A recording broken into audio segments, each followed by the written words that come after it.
राजेश ने पल्लवी को कभी नहीं बताया था कि वो मेरठ में कहाँ रहता है और उसके घर पर कौन कौन है। राजेश एक कंपनी में काम करता था जहां उसकी जिंदगी बड़े मजे से चल रही थी। राजेश दिल्ली में अकेला रहता था, किराए के मकान में। पल्लवी से उसकी मुलाकात एक सिनेमा हॉल के बाहर हुई थी, जहां पर दोनों द कॉन्जरिंग नाम की डरावनी मूवी देखने आए थे। कुछ म्यूचुअल फ्रेंड्स की वजह से दोनों मिले थे। बात आहिस्ता आहिस्ता बढ़ने लगी और दोनों एक दूसरे को डेट करने लगे। हालांकि राजेश कभी कभी बड़ी अजीब सी हरकत करता था पल्लवी के सामने, जिससे पल्लवी डर जाया करती थी और राजेश को खुद पता नहीं चलता था कि उसे क्या हो रहा है।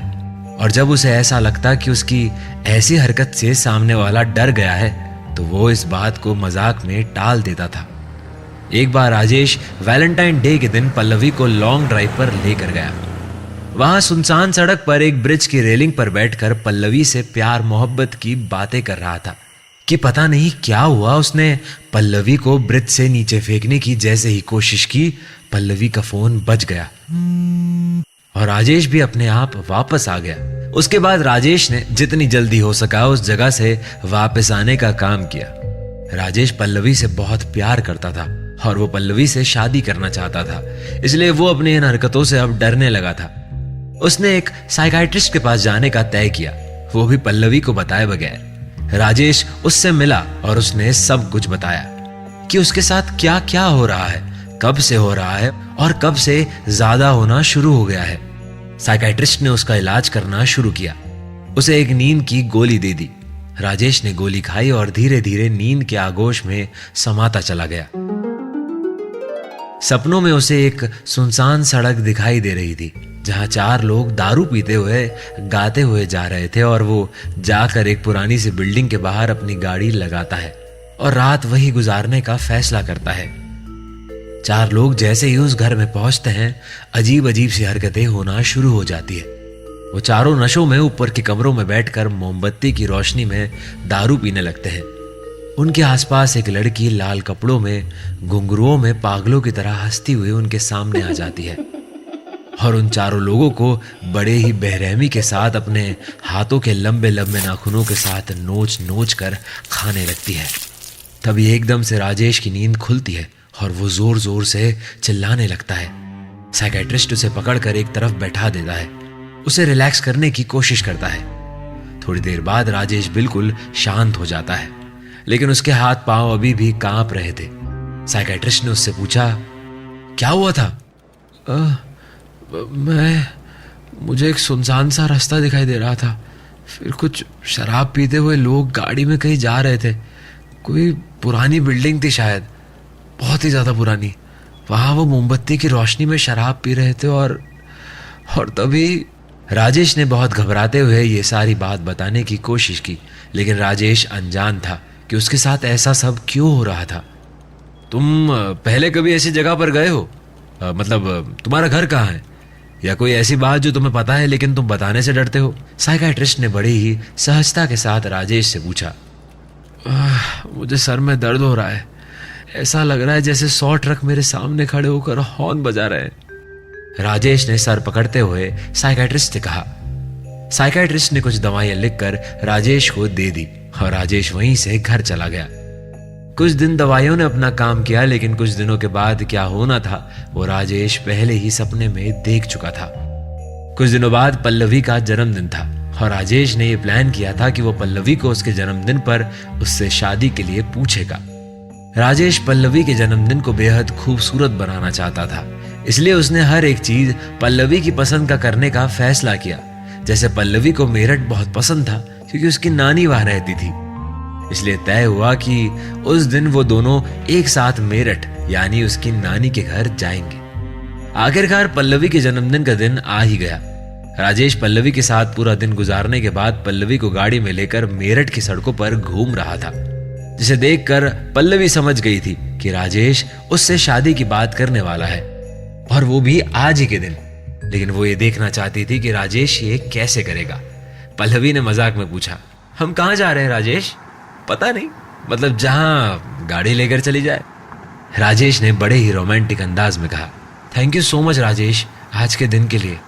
पल्लवी ने राजेश का हाथ पकड़ते हुए कहा, राजेश ने पल्लवी के हाथ को चूमने के बाद कहा, अभी आज का दिन पूरा नहीं हुआ डार्लिंग, अभी तो अपने नाम की शैंपेन खुलेगी, नाच गाना होगा। पल्लवी ने राजेश के कंधे पर सर रखते हुए कहा, राजेश अगर मैं मर गई तो? राजेश ने एकदम से गाड़ी के ब्रेक लगा दिए। सारे दिन का सत्यानाश करने में तुम्हें क्या मजा आता है, बताओ मुझे, राजेश ने चिढ़ते हुए पल्लवी से कहा और बच्चों की तरह मुंह फुलाकर गाड़ी से बाहर देखने लगा। पल्लवी ने राजेश के चेहरे को अपनी तरफ किया और उसके माथे पर चूम लिया। अच्छा ठीक है मेरे गोलू, आज के बाद ऐसा नहीं बोलूंगी, पल्लवी ने राजेश से कहा और राजेश ने गाड़ी फिर स्टार्ट की और गाड़ी फिर चलना शुरू हो गई। मैं चाहती हूं कि यह सफर कभी खत्म ना हो, पल्लवी ने राजेश से कहा और राजेश के पास से एक गाड़ी निकली और राजेश की गाड़ी के आगे आगे चलने लगी। राजेश ने गुस्से में उसे ओवरटेक जैसे ही किया, उसकी नजर उस गाड़ी में बैठे हुए लोगों पर पड़ी तो राजेश को वो साइकाइट्रिस्ट का क्लिनिक याद आ गया और उसने गाड़ी को एकदम एक कोने में लगा दी। राजेश को पसीना आना शुरू हो गया और उसने गाड़ी में अपनी दवाई ढूंढना शुरू की। हालांकि पल्लवी ने राजेश से पूछा, लेकिन राजेश ने उसे कुछ भी नहीं बताया। इसी बीच पल्लवी ने राजेश के होठों को चूम लिया और राजेश को कसकर गले लगा लिया। राजेश के दिमाग से वो सारी बातें एक पल में निकल गई और वो एकदम शांत हो गया। मेरठ की सुनसान और अंधेरी सी सड़क पर राजेश और पल्लवी फिर चल पड़े अपने आखिरी सफर पर। आहिस्ता आहिस्ता रात का अंधेरा और गाढ़ा होता जा रहा था। सुनसान रास्ते पर कुत्तों के रोने की आवाजें आ रही थी और हल्की हल्की बारिश भी पड़ना शुरू हो गई थी। अब माहौल पहले से थोड़ा बदल चुका था और अब गाड़ी में राजेश और पल्लवी दोनों जोर से हंस रहे थे, गा रहे थे, चिल्ला रहे थे और अचानक राजेश ने एकदम से गाड़ी का ब्रेक लगाया, जिससे पल्लवी एकदम चिल्ला पड़ी और डर गई। पल्लवी ने घबराई हुई आवाज में राजेश से कहा, राजेश ये क्या है, तुम्हारा दिमाग तो ठीक है, आखिर क्या हो रहा है तुम्हें, मैं कब से देख रही हूं, तुम ठीक तो हो ना? राजेश ने पल्लवी को उसके सवाल का जवाब देते हुए कहा, मैं तुम्हें कुछ बताना चाहता हूं पल्लवी। इस तरह सीरियसली तुम पागल हो गए हो राजेश, हम मेरा मुंह क्या देख रहे हो, बोलो, पल्लवी ने गुस्से में आकर राजेश को फटकार लगाते हुए कहा। हालांकि वो सिर्फ ये इसलिए कर रही थी क्योंकि राजेश को पता न चले कि पल्लवी को पता है कि राजेश उससे शादी की बात करने वाला है। पर हाँ, पल्लवी सच में सुनसान सड़क पर राजेश के इस तरह गाड़ी रोकने से थोड़ा डर गई थी, लेकिन उसे लग रहा था कि ये सब भी राजेश ने पहले से ही प्लान करके रखा था। राजेश बिना कुछ बोले ही अपनी गाड़ी से बाहर निकला और मेरठ की जीपी ब्लॉक बिल्डिंग की तरफ किसी लाश की तरह बढ़ने लगा। आहिस्ता आहिस्ता से सारा आलम ही बदलने लगा। पल्लवी जोर जोर से राजेश राजेश चिल्ला रही थी, रुको राजेश, तुम कहां जा रहे हो, यहां कोई नहीं है, अरे कौन है इस जीपी ब्लॉक में? राजेश बिना कुछ सुने आगे बढ़ता जा रहा था। धीरे धीरे दरवाजा खुलने की आवाज और फिर किसी कमरे में बिल्ली के मिमियाने की आवाज आती है, जिसके बाद घुंघरू पहने हुए पैरों के चलने की आवाज आती है। इन सभी के बीच चार आदमियों का अजीबोगरीब बातें करने का शोर और फिर अचानक से एक चीख सभी आवाज को शांत कर देती है। राजेश चलता हुआ उस कमरे में पहुंच जाता है जहां पर वो चार लोग बैठे मोमबत्ती की रोशनी में शराब पी रहे थे, जिन्हें वो पहले नींद में देख चुका था और यहाँ आते रास्ते में एक गाड़ी में भी। और राजेश आकर उनकी टेबल पर लेट जाता है।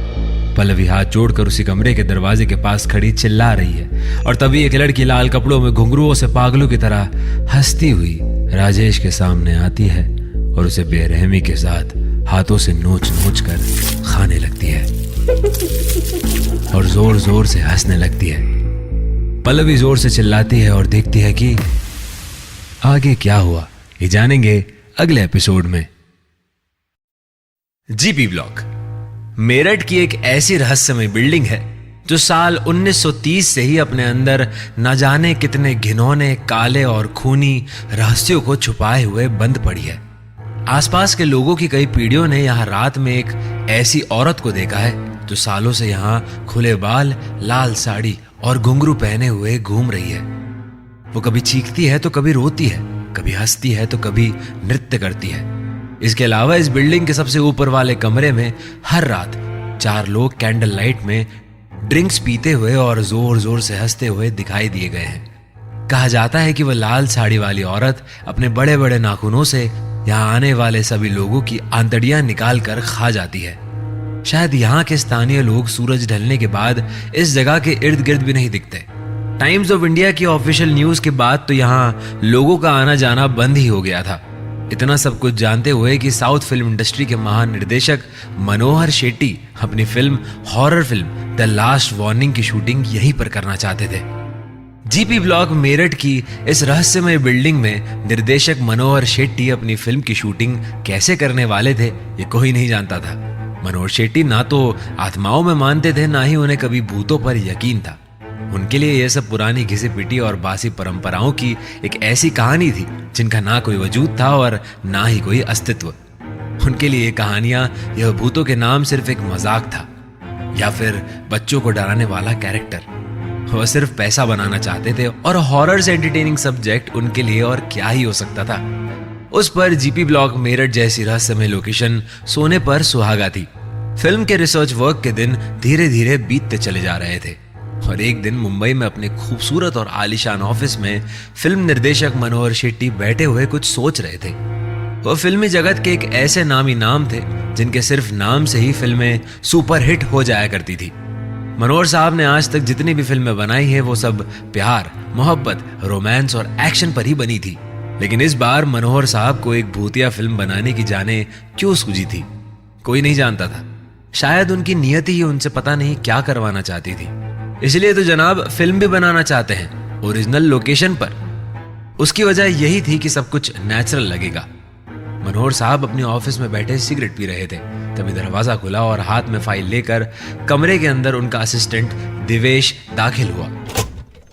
दिवेश ने कहा, सर सारी परमिशन ले ली गई है। पुलिस वालों ने कहा है कि वहां देर रात तक शूटिंग ना करे और शाम होते ही वहां से सीधा अपने होटल आ जाए। और एक जरूरी बात यह है कि वहां भूल कर भी कभी कोई अकेले नहीं घूमे। जहां भी कोई जाए तो किसी को लेकर ही जाए। बाकी सर आप एक बार फिर सोच लीजिए। अभी कुछ दिन पहले ही राजेश और पल्लवी नाम का एक कपल वहां गया था जो अभी तक। दिवेश ने मनोहर को समझाते हुए कहा। मनोहर साहब पास में पड़े हुए टेबल पर से शराब के ग्लास में सोडा मिलाते हैं और उसका एक घूंट भरते हुए बोले, यार दिवेश, इतना डरपोक होना आज के टाइम में ठीक नहीं है। हो गया यार रिसर्च वर्क, खत्म करो अब। भाई तुम इस फिल्म के एडी हो, कोई एक्टर नहीं। दिवेश का मन अभी भी नहीं मान रहा था और उसने फिर समझाते हुए कहा, लेकिन सर आप मेरी। लेकिन मनोहर तो ऐसे बिहेव कर रहा था जैसे उसे कोई बात सुननी ही नहीं है और उसने दिवेश की बात काटते हुए कहा, देखो देखो देखो दिवेश, इस समय तुम्हारी हॉरर स्टोरी से ज्यादा जरूरी है ये हॉरर फिल्म। और वैसे भी अगर वहां सच में भूत हुए तो भी अच्छी बात है ना, अपना काम तो और भी ज्यादा आसान हो जाएगा। सारा सोचो, एक्स्ट्रा इफेक्ट्स की तो जरूरत ही नहीं पड़ेगी और सारा काम अपने बजट में भी हो जाएगा। इतना कहकर मनोहर जोर जोर से हंसने लगे, बिना ये सोचे कि दिवेश जो भी कह रहा था सच कह रहा था।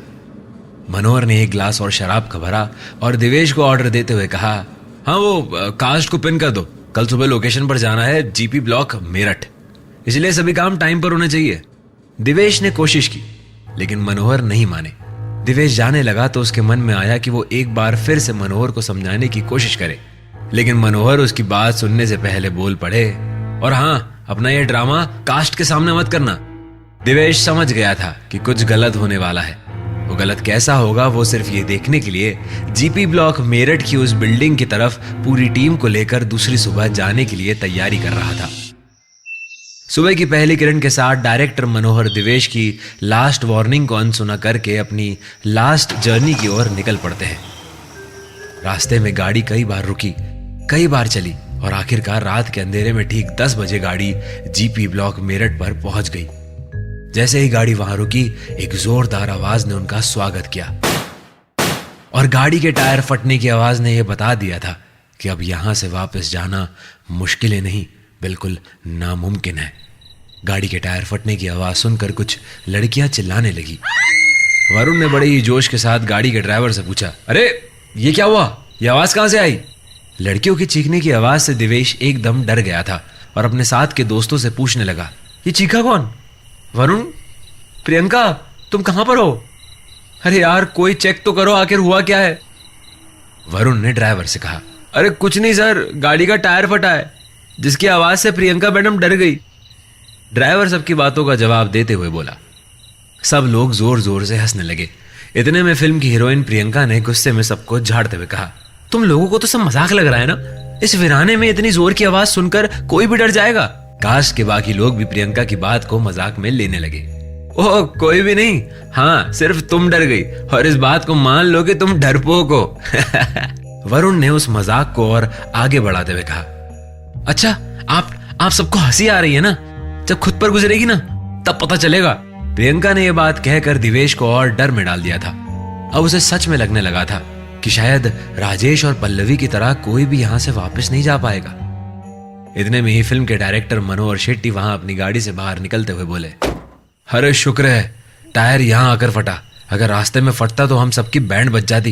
लेकिन मानना पड़ेगा प्रियंका, क्या चीखी हो यार तुम, एकदम असली। काश शॉर्ट में भी ऐसे ही दे पाओ तुम। सभी लोगों ने मनोहर की बात सुनकर फिर से मुस्कुराना शुरू कर दिया। प्रियंका गुस्से में थोड़ी और लाल पीली हो गई थी, क्योंकि उसे उसका मजाक बनते हुए बिल्कुल पसंद नहीं आ रहा था ये सब। मतलब क्या सर, आपको हमेशा मेरी एक्टिंग से प्रॉब्लम दिखती है? देख लेना, इस बार ऐसा कैरेक्टर में उतरूंगी ना मैं, आप जिंदगी भर भूल नहीं पाओगे। प्रियंका ने डरावनी आवाज से सबको डराते हुए कहा। इतने में नीरज कंधे पर कुछ बैग उठाकर मनोहर के पास आया और बोला, अगर आपकी इंपॉर्टेंट टॉक खत्म हो गई हो तो आगे कुछ और सोचे। क्या रात यही गाड़ी के पास गुजारने का प्लान है? नीरज इस फिल्म के कैमरामैन है, जिसे ज्यादा बातें करना पसंद नहीं है, लेकिन शराब सामने हो तो फिर कुछ कहा नहीं जा सकता। मनोहर नीरज की बात को समझ गया। यार देखो, मैं कहता हूं कि रात बहुत हो गई है और हम सब थक भी गए हैं, इसलिए 2-2 पैक मारते हैं और सुबह की सुबह देखेंगे, मनोहर ने नीरज से कहा। सभी लोग अपना अपना सामान लेकर जीपी ब्लॉक मेरठ की बिल्डिंग के अंदर चल पड़े। एक और घुंघरुओं की आवाज से सारा माहौल डरावना होने लगा। दूसरी ओर सब लोग उस घर के अंदर ऐसे मुस्कुराते हुए जा रहे थे जैसे कोई अपने आखिरी सफर पर जा रहा हो। और दिवेश की जान अभी भी निकली हुई थी। घर का दरवाजा खुलता है और प्रियंका बेहोश होकर जमीन पर गिर गई। मनोहर की जैसे जान निकल गई और दिवेश भागता हुआ घर से बाहर भाग आया। ऊपर के कमरे में मोमबत्ती की रोशनी में 4 लोग हाथ में शराब का ग्लास लिए बातें कर रहे थे और उस घर की सीढ़ियों से लाल साड़ी में खुले हुए बालों में घुंघरू की आवाज करते हुए एक लड़की आती है।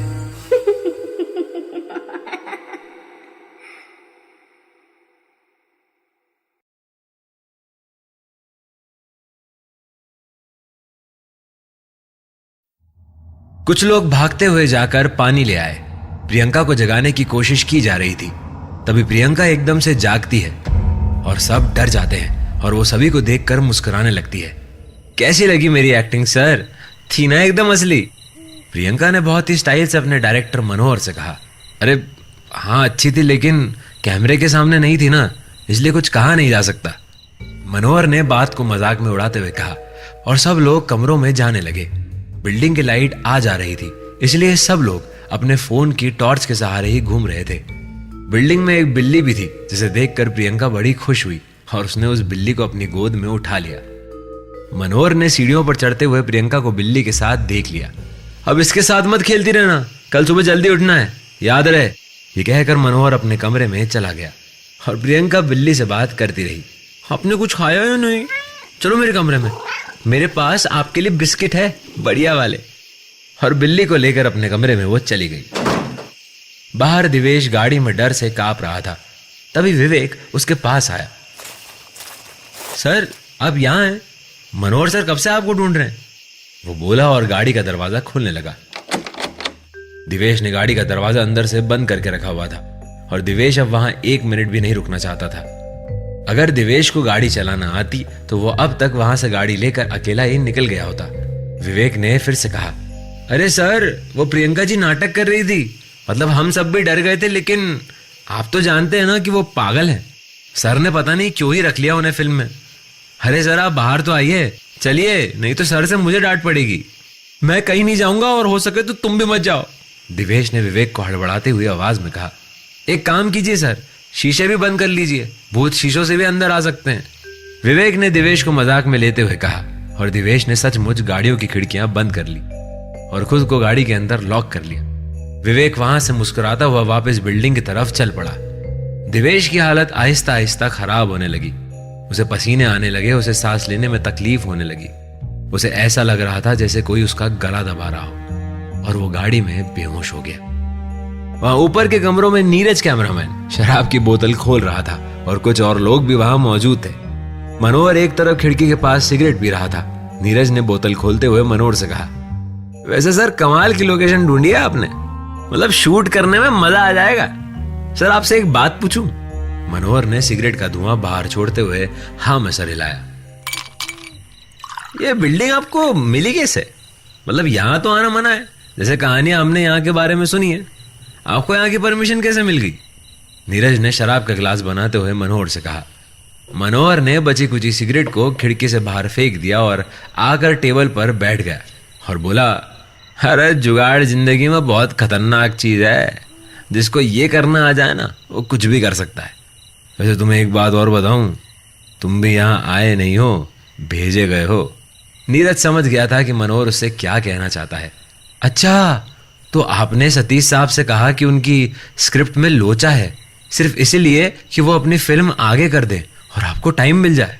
कमाल हो सर आप भी। नीरज ने चीयर्स करते हुए कहा। मनोहर ने शराब का गिलास एक घूंट में ही खत्म कर दिया और फिर बोला, अरे देखो मेरी किस्मत कितनी अच्छी है। तुम जैसा कैमरामैन है, दिवेश जैसा असिस्टेंट है और इन सब जैसी बढ़िया टीम है, और क्या चाहिए। वैसे दिवेश है बहुत ही ज्यादा टैलेंटेड। तुमने उसकी शॉर्ट फिल्म देखी? Marvellous, outstanding, mind blowing. यार क्या स्टोरी टेलिंग है, तुम सबको देखना चाहिए वो। लेकिन एक प्रॉब्लम है उसका। इतने में बाहर से विवेक आया और बोला, सर दिवेश सर गाड़ी बाहर से लॉक करके बैठे हुए हैं और कह रहे हैं कि मैं यही रहूंगा। वो इस बिल्डिंग के अंदर नहीं आना चाहते, कह रहे हैं कि मुझे होटल जाना है। बस यही प्रॉब्लम है उसकी। दोस्तों, लाइफ में सबसे ज्यादा इंपॉर्टेंट है रिस्क लेना। जिसने अपनी लाइफ में रिस्क नहीं लिया वो सक्सेसफुल हो ही नहीं सकता। आप किसी भी फेमस पर्सनैलिटी की जीवनी उठाकर पढ़ लो। मनोहर ने सबको ज्ञान देते हुए कहा। तभी एक असिस्टेंट मनोहर के पास आकर सवाल पूछने लगा, सर आपको नहीं लगता कि यहाँ शूट करना मतलब ये मानी हुई हॉन्टेड जगहों में से एक है। कहते हैं कि यहाँ पर जो भी आता है वो तभी लोग हंसने लगते हैं। अरे तुम लोग इसको संभालो यार, मैं उसे लेकर आता हूँ। ये कहकर मनोहर उस कमरे के बाहर चला गया और असिस्टेंट जाकर नीरज के पास जाकर बैठ गया। सर आपको कितने साल हो गए हैं साथ काम करते हुए? असिस्टेंट ने बड़े ही प्यार से नीरज से पूछा। नीरज जो कि एक गिलास पी चुका था और अब दूसरा पी रहा था। 5 साल हो गए हैं, लेकिन उससे ज्यादा तेज दिमाग वाला डायरेक्टर मैंने अपनी जिंदगी में नहीं देखा है। 3 में से 2 फिल्मों के लिए अवार्ड ले चुका है वो। असिस्टेंट जैसे नीरज को कुछ समझाना चाह रहा था। असिस्टेंट फिर बोला, सर आपको पता है ये वही कमरा है जहां 4 लोग बैठकर इसी तरह रात के वक्त शराब पीते हुए लोगों को दिखाई दिए हैं। और इतने में बाहर से जोर जोर की हवा चलने लगती है। कमरे के अंदर सारी मोमबत्तियां एकदम से बुझ जाती है। वहां मनोहर गाड़ी में दिवेश को आवाज लगा रहा है। दिवेश गाड़ी के अंदर ऐसा लग रहा है जैसे मर गया हो, और मनोहर ने गाड़ी खोलने की बड़ी कोशिश की, लेकिन गाड़ी अंदर से लॉक होने के कारण कुछ हो नहीं पाया। इतने में मनोहर ने एक तरफ पड़े हुए पत्थर को उठाया और पिछले दरवाजे के शीशे को पत्थर से तोड़ दिया। शीशे के टूटने की आवाज से वरुण बाहर आ गया और दिवेश जाग गया। अरे कौन सी अफीम की पूड़ियां खाकर सो रहे हो? और ये क्या तरीका है खुद को गाड़ी में लॉक करने का? अगर तुम्हें कुछ हो जाता तो? मनोहर बोलते बोलते थोड़ा ज्यादा गुस्से में होने लगे, तो वरुण ने मनोहर को संभालने की कोशिश की। अरे सर आप प्लीज, वो गलती से हो गया था, थक गया होगा, आप छोड़िए ना, आप प्लीज रिलैक्स कीजिए, मैं करता हूँ बात इससे। वरुण ने मामला सुलझाने की कोशिश की, लेकिन मनोहर बहुत ज्यादा गुस्से में आ चुका था। पागल आदमी है यार, ये विवेक को बोलता है यहाँ नहीं रहूंगा।